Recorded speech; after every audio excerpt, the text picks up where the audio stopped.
lashing of rope, the bustle and jostle that followed. Within minutes, 100 stevedores were unloading freight.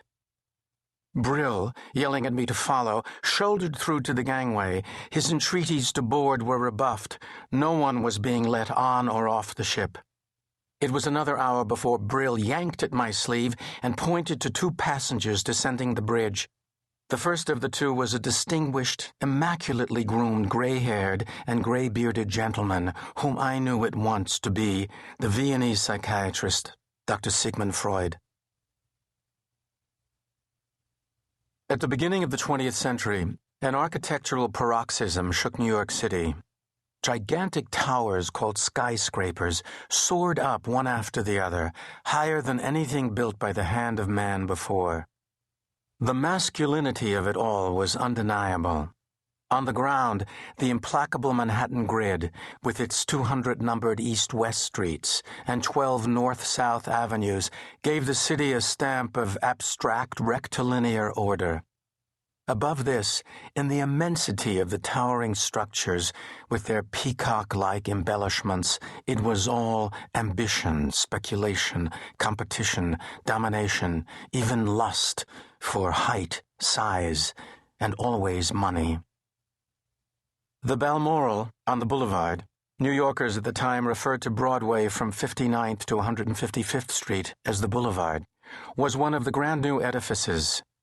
It rose 17 stories, higher and grander than any apartment building, any residential building, had ever climbed before. Its 4 wings occupied an entire city block. Its lobby, where seals cavorted in a Roman fountain, shone with white Carrara marble. Chandeliers in every apartment sparkled with Murano glass. The smallest dwelling had 8 rooms. The largest boasted 14 bedrooms, 7 baths, a grand ballroom with a 20-foot ceiling, and full maid service. This rented for the appalling sum of $495 a month.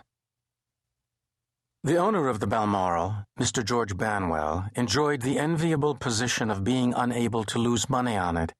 His investors had advanced $6 million toward its construction, of which he had kept not a penny, scrupulously remitting the entire amount to the builder, the American Steel and Fabrication Company. The owner of this firm, however, was also Mr. George Banwell, and the actual construction cost was $4,200,000. On January 1st, 1909, 6 months before the Balmoral was to open, Mr. Banwell announced that all but 2 of the apartments were already let. The announcement was pure invention, but it was believed, and therefore within 3 weeks it was so. Mr. Banwell had mastered the great truth that truth itself, like buildings, can be manufactured. The Balmoral's exterior belonged to the Beaux-Arts school at its most flamboyant. Crowning the roofline were a quartet of 13-foot floor-to-ceiling, glass-paned concrete arches, 1 at each corner of the property. Because these great arched windows gave off the top floor's 4 master bedrooms, someone standing outside them could have had a very compromising view inside. On Sunday night, August 29th, the view from outside the alabaster wing would have been shocking indeed. A slender young woman was standing within, lit by a dozen flickering candles. She was barely clothed, exquisitely proportioned, her wrists tied together over her head, and her throat embraced by another binding, a man's white silk tie, which a strong hand was making tight, exceedingly tight, causing her to choke. Her entire body glistened in the unbearable August heat. Her long legs were bare, as were her arms. Her elegant shoulders were nearly bare as well. The girl's consciousness was fading. She tried to speak.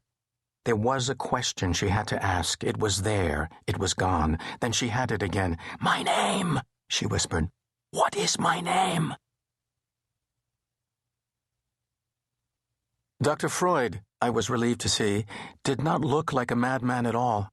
His countenance was authoritative, his head well-formed, his beard pointed, neat, professional. He was about 5'8", roundish, but quite fit and solid for a man of 53. His suit was of excellent cloth with a watch chain and cravat in the continental style. Altogether, he looked remarkably sound for a man just off a week's voyage at sea. His eyes were another matter. Brill had warned me about them. As Freud descended the ship's ramp, his eyes were fearsome, as if he were in a towering temper.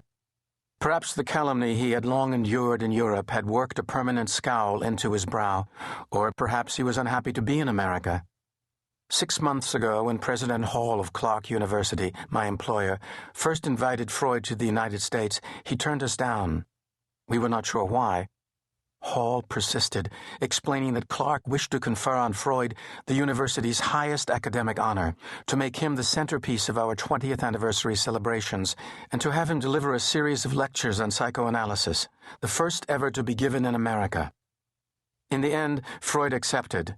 Was he now regretting his decision?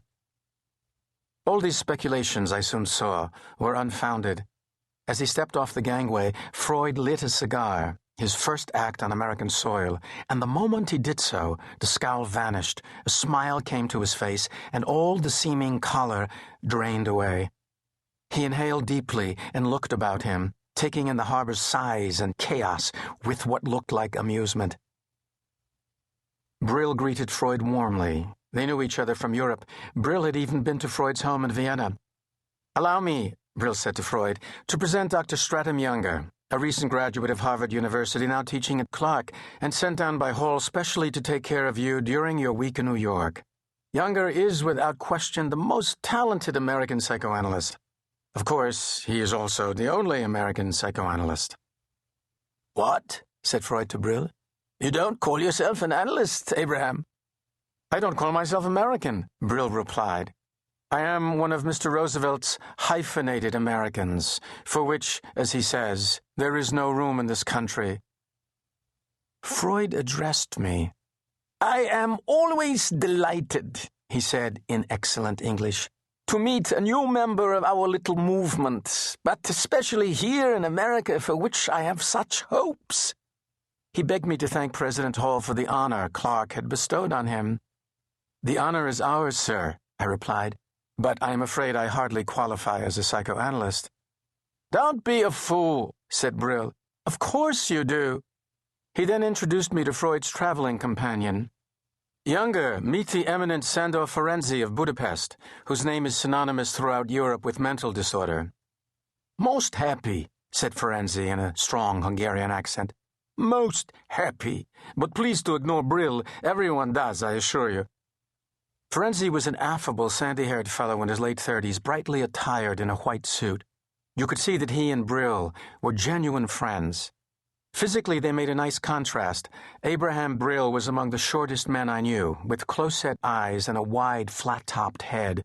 Ferenczi, although not tall, had long arms, long fingers, and a receding hairline that elongated his face as well. "How was your passage, gentlemen?" asked Brill. We could not go anywhere. Our guest trunks had to be collected. "Not too wearisome?"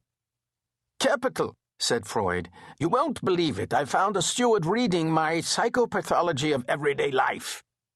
"No," Brill replied. "Ferenczi must have put him up to it." Freud took no notice of Brill's comment.